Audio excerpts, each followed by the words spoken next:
I wish that I could say, let's put 2020 behind us and never think about it again. But I'm afraid we have to look back at what was for many a very exhausting year and do something only slightly less exhausting: our taxes.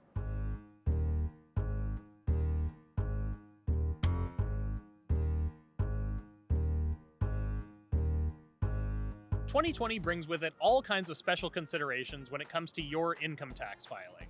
Stimulus payments, did you receive unemployment, working from home? Let's put on some chill new age music and see if we can demystify some of this. So let's say somebody lost their job last year and they received those enhanced unemployment benefits. What does that mean for their tax filing? Very important. Unemployment is taxable, and they have to make sure that it's included on their 2020 return.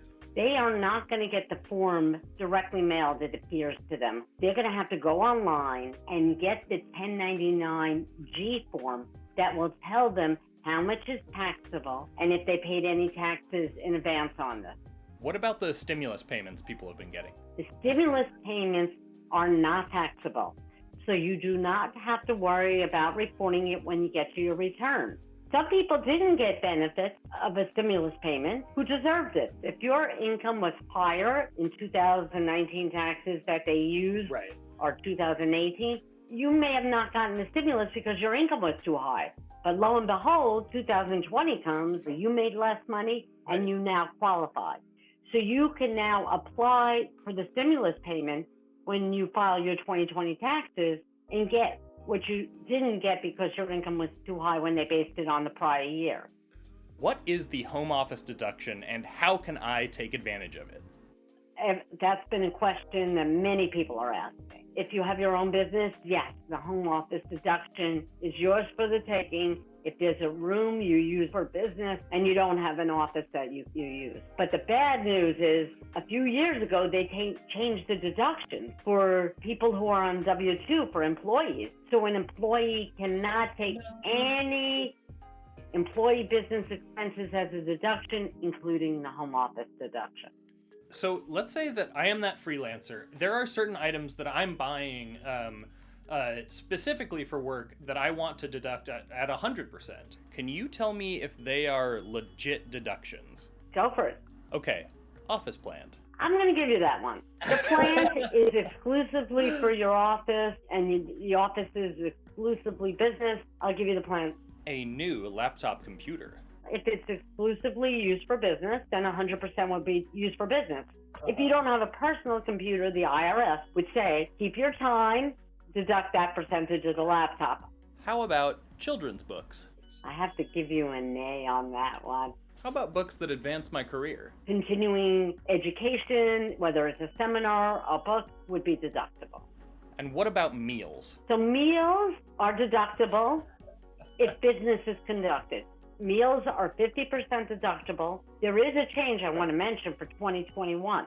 Meals are going to be 100% deductible. That hopes to stimulate the economy and get us all out going there. When should people file their taxes? If you're able and you have forms, the earlier the better to file. There's a lot of people stealing people's identity, and you want to claim your identity first.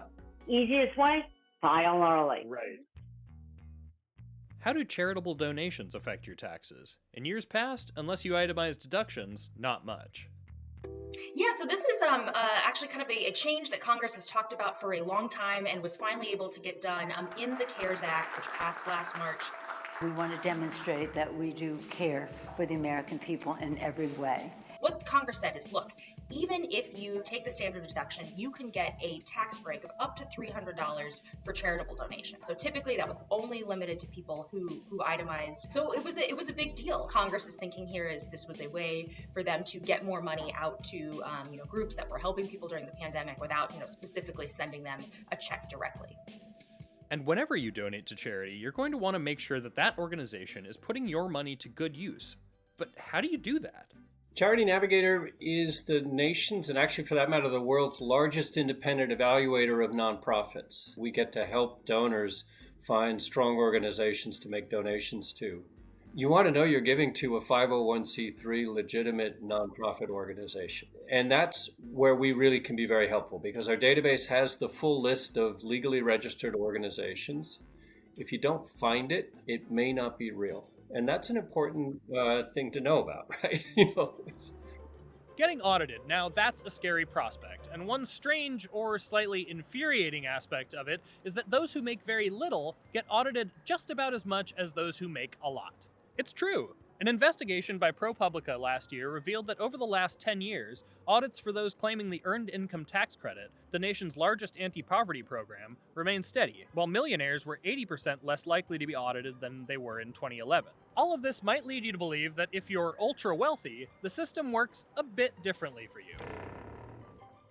I'm Ben Steverman. I cover wealth at Bloomberg. Okay, Ben, let's say I'm a newly minted, ultra-wealthy person. How do I make sure that Uncle Sam doesn't take even a substantial portion of my income? If you have a bunch of wealth, you have an advantage over people like me or you who every time we get a paycheck, the IRS knows about it and they're going to expect their cut of that. We don't have a control over when we can take income, but wealthy people do. And I think that's sort of the key to the advantage that wealthy people have on avoiding taxes on their income. We have situations where people have billions of dollars, but are only reporting maybe $10, $20 million in income in a given year. Wait, how is that possible? The best example is probably Jeff Bezos. His wealth comes from Amazon.com, and he's worth almost $200 billion. However, he hasn't paid taxes yet on a good portion of that because all that wealth is just in the share price of Amazon going up, and he hasn't sold that many of those shares. The thing is that if he never sells those shares, or if he can somehow transfer them to his kids, he might never have to pay that taxes on that money. That's sort of a loophole that is in the law. Joe Biden has actually said that he wants to change that rule. The rule is called stepped up basis, and it's this idea that when your kids or whoever inherits your money, all those gains that would be taxable are wiped out, and they can start fresh, and they never have to pay taxes on that. But if his fortune is all in stock shares, how can he afford to buy anything?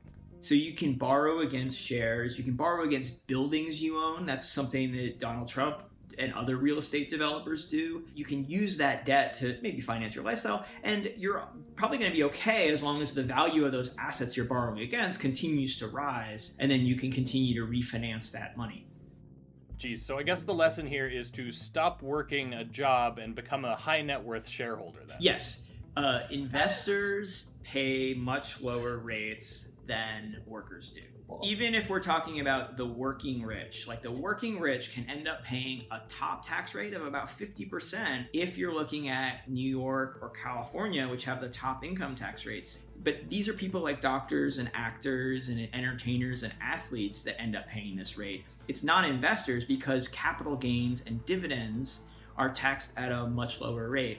Donald Trump paying $750 or almost nothing in taxes is maybe an extreme example of something that business owners do all the time. Because you control these businesses, you're able to generate losses that maybe are just losses on paper, but they can help offset other income.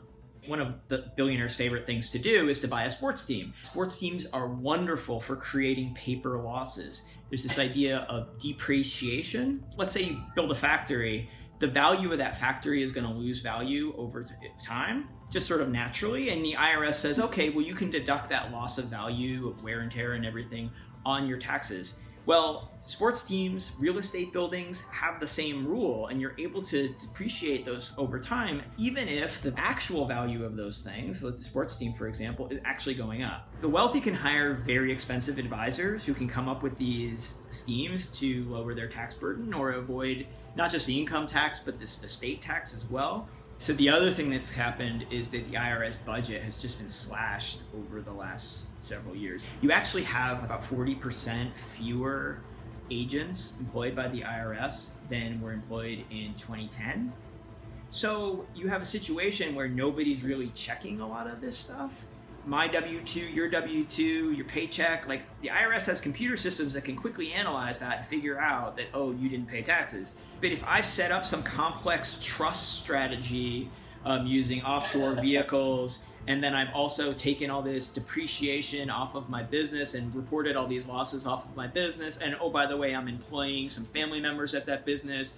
There are so many different ways that a business owner and an investor can just sort of structure things in very complex ways that the IRS just really doesn't have the resources to even take a look. And that's why people are saying we need to spend a lot more money on the IRS. And then if we did so, we could actually find trillions of dollars possibly in new revenue from people who aren't paying their taxes or who are using some questionable schemes to avoid taxes.